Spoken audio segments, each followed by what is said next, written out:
there is a school safety issue in this country. Yeah. And, there is a tension between where we are as a country and where certainly we have a problem with school shooters, and it's silly to claim that we don't. In Scandinavia, they have a problem with school stabbers. They certainly do, exactly. and even then, like I don't want to go and talk about some other country. We live here, so what do we do? And I think clearly for religious schools, this is something that I've brought up before. When it comes to religious schools, you set up programs, and there should be 501c3s set up, religious nonprofits set up, where you take former law enforcement, former veterans, and you set it up so that each school can have someone that is armed, that is security, that is there, that's able to be around in case of a situation like this. I hate that we have to talk that way, but I want my kids to be safe. Right. There was a vote on my local ballot last year about finding more money to put resource officers, aka cops, security in schools, and that passed pretty overwhelmingly. And now there's cops in schools. Yeah. That's Maslow's hierarchy of needs, right? I mean, bottom line, safety and security is second only to food, air, and water, right? So what do you have? 5 levels of needs. First one is breathing, eating, and so forth. But then the second one is shelter, it's safety, it's security. This is why I just think what Trump is doing in D.C., and you're seeing it firsthand, and what he's promising to do in Chicago and Baltimore and so on, is brilliant. Because, look at how it worked out for Nayib Bukele of El Salvador. Bukele all the cities. I would turn it into a verb, turn it into we Bukele at all the cities, and then he goes for re-election, wins with 85% of the vote. The claim that this is somehow unconstitutional or we're losing our freedoms and so forth just ends up falling into dust when you can't trust whether or not you let your kids off at school in the morning. Are they going to be safe? That's a prison.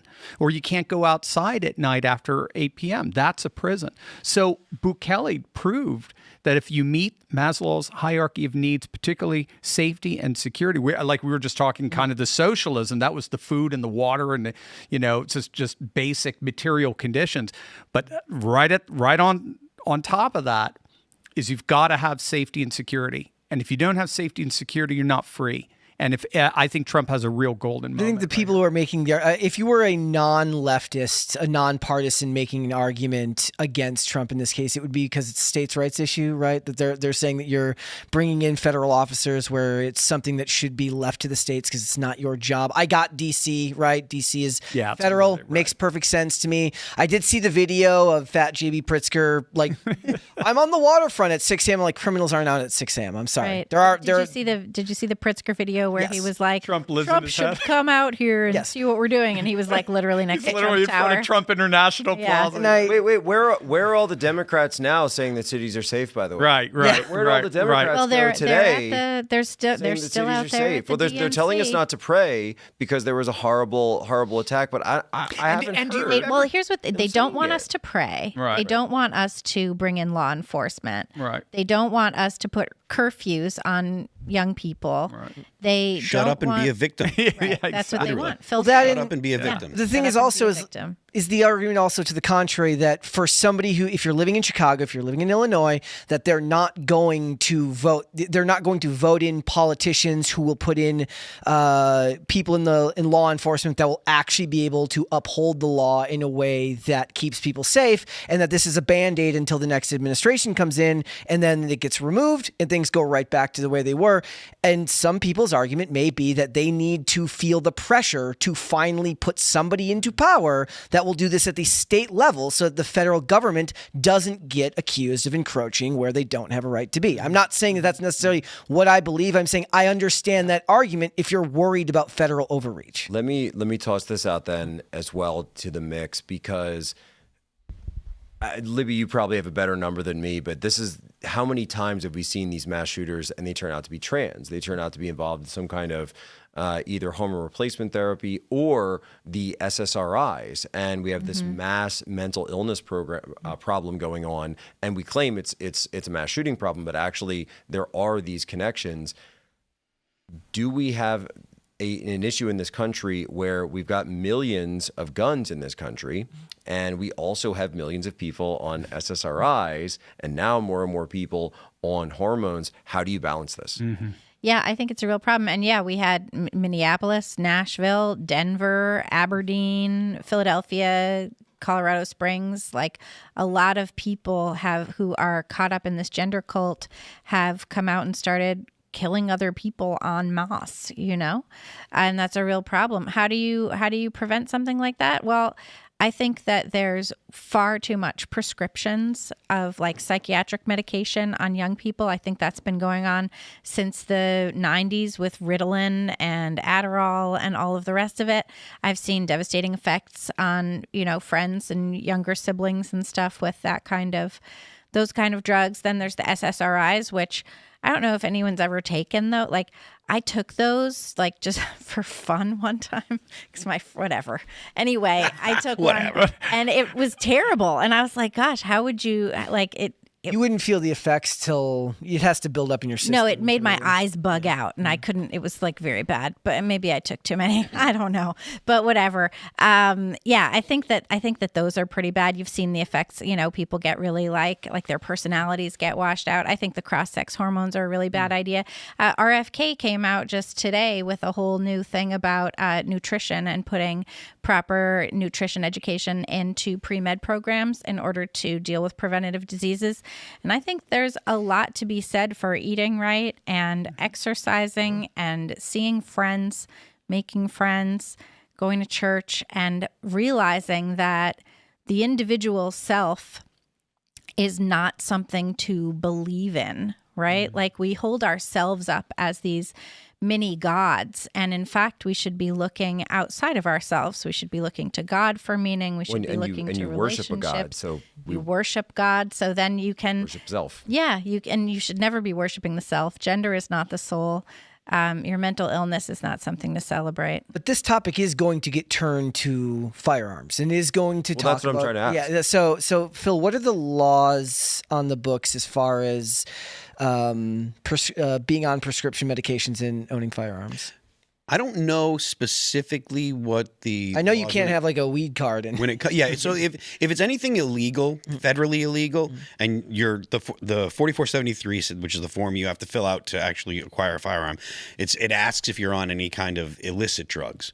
I'm not sure what the legality is regarding things that are prescribed. So if someone's given a prescription for something like SSRIs or whatever, if you're taking those and your doctor prescribes them, I don't know what the legality is about that. I don't think that there's anything.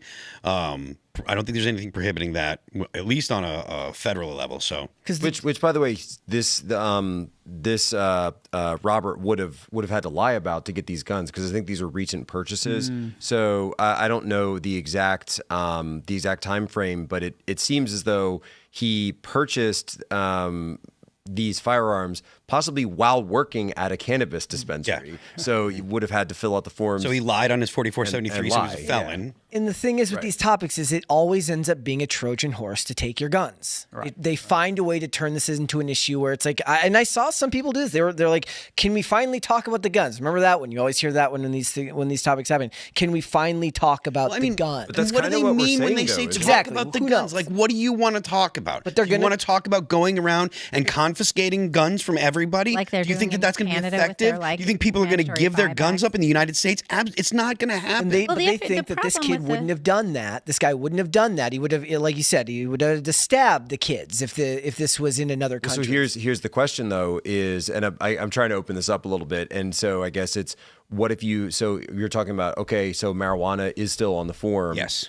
What if you added that? What if you added what type of prescription drugs are you on, and to that form as well? The problem with that, the people that are against it are going to say that's a violation of their privacy. And like their HIPAA. Yeah, big HIPAA laws and stuff like that. They're going to say, look, you can't ask that because this is something that's private between me and my doctor. So and whether or not people are pro or against this, there's also the argument that would come up saying, but they keep killing people. And, I mean, look, if you use that argument, they're going to say, well, then just get rid of the guns. That's what the argument will be. The guns are killing people. It's not the drugs. It's the guns. Yes, the right. SRIs are helping He was people. They're depressed. making people better. He was depressed. And That's I'm against. Obviously, I'm only telling you what the arguments are going to be. And I'm forcing the argument because I think it's an argument whose time has come, right? We can't be a country that has both of these things, of mass medication, mass psychological and psychiatric medication that so many people are on, which, by the way, and the way we deal with mental health in this country is such a joke. Now, I think the original way around this trap was much simpler. And if you go back, and I was digging into this before the show, and the history of this country is very simple, that under the madhouse laws of English common law, if you go back to Blackstone and all the rest of this, it was very simple. If you were a lunatic, you got thrown in the asylum. Right. And there wasn't any question about, and actually prior to asylums, you were thrown in prisons. Right. And in fact, Benjamin Rush, who founding father adjacent, I suppose you could say, he was basically the doctor of the founding fathers, Philadelphia area, by the way. Yeah. Oh yeah, Philly. That he was one of the first people to start pushing for psychiatric hospitals and saying we shouldn't just lock the lunatic up in jail anymore. And one of the first psychiatric hospitals was they were keeping lunatics chained in the basement of a public hospital, and then opened that up to a psychiatric wing of a hospital. So I guess my point being is that if we went back to treating mental illness by first separating them from society rather than handing them a prescription and then putting them back into Gen Pop, we could at least get to a place where we don't have to worry about the liberty being infringed of going and taking away somebody's guns. Yeah.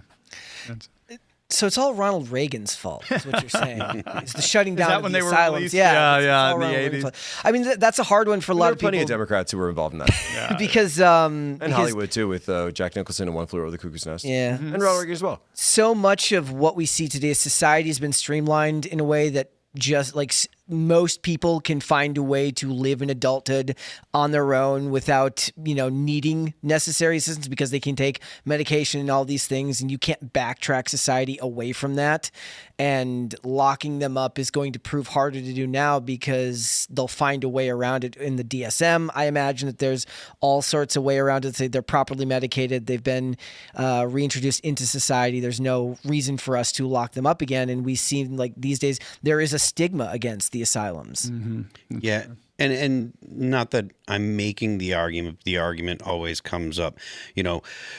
If you allow the federal government or the state to involuntarily commit people, then there's the possibility that the state starts saying that people that just have your opinion are insane. Well, we do have those laws. Well, but hold on. What do you like? So we were talking about how Christians are basically under attack by leftists, right? What happens when a leftist, and again, this is the argument. I'm not actually for this, right? But the argument that you hear is what happens when a far left government gets in control and they start saying, if you believe in God, you're crazy. Well, we already have involuntary commitment laws, though, I think in pretty much every state. Do we? Yes. Involuntary? Yes. I don't know about that. And the reason I say that is because so many of the homeless people that are on the street are on the street because they have a mental illness, often mixed with a drug addiction, and that's the reason. In why New York, it's 5150. In Pennsylvania, it's I think 302. Is something. It's involuntary commitment. And you could be put on psych hold, which is a form of involuntary commitment. What I'm talking about is not just like, okay, are they because I think what you're talking about is are you in immediate danger? But I'm talking about if you are mentally ill with a chronic mental illness. I don't think that the state can commit you. They can take you off the streets, make sure that you're not a danger to yourself, an immediate danger to yourself or a danger to people around you, but they can't hold you, they can't commit you indefinitely, which is what is kind of on the table here, and I'm looking to see. Well, and what I'm saying though is that I'm arguing for a change to law, obviously, and I'm arguing that and I want to get Dr. Turley in on this as well, because I mean, this is becoming a public health issue. And it's, now you're talking about, and this is the difference. So okay, right, I don't want to violate, can't violate HIPAA. All right, but what happens when it becomes a public safety issue? Yeah. Because now here's somebody who's on these HRTs, then and on cannabis, by the way, then walks over to the gun shop and says, "Hey, I want to buy some guns," and the gunner doesn't have to ask, so, because none of these systems talk to each other, right. And is writing things like this up and down. And I'm sorry, it just seems that there should be a public policy response to all this. Yeah, I'm actually fascinated by this. I'm sitting back kind of going, wow, this is great. This is me. I gotta do a video on this sometime, do some research on it. I do think if politics, to the point of if we do it this way, if the leftists get into power, then they can start imprisoning Christians like they've done in the Soviet Union and so on. You mean like they were doing for the last 4 years? Exactly, or J6, exactly. If politics is downstream from culture, then this is it's. I don't know if there's going to be a simple technical solution to this. It looks like it's going to be a cultural solution. One of the things I was thinking about is, for example, I forgot who it was, theologian who pointed out, 200 years ago, if a person was depressed, they would go to church to pray. Today, they go to the mall to shop. And there's something about being able to buy your happiness. There's something about being able, through some kind of fix, to resolve whatever tensions and issues you have, that seems to be very much at the heart of a modern sense of life. Modernity tends to be rooted in technology, and technology, by its nature, is control. And so we tend to look for technological solutions to what are often very spiritual, very deep, and very moral problems. So this, again, it kind of goes full circle to what you were saying earlier. This is why I love the way how Maha and MAGA have been kind of hooked up together. We can't really save the country until we first, in a sense, and I use this in a thoroughly conservative sense, until we save ourselves, as it were. Until we take our spiritual lives seriously, our relational lives seriously, our physical lives seriously, our financial lives seriously, our professional lives seriously, until we start taking control by the grace of God of our own health. No pills, no techniques are going to solve it. Now, if that catches fire, I think there's something to this. I think we can then find the political downstream of how we handle this. But until we get that full sort of faith, family, and freedom vibe, absolutely pushing the radical left to the 20% in terms of their power, not just in terms of their popularity. Until then, yeah, it's a risky thing, because when they get into power, they're going to use it in their own sense. Thanks for checking out this clip from Timcast IRL. Make sure to watch the show live Monday through Friday at 8 p.m. Subscribe to this channel, and we will see you all there.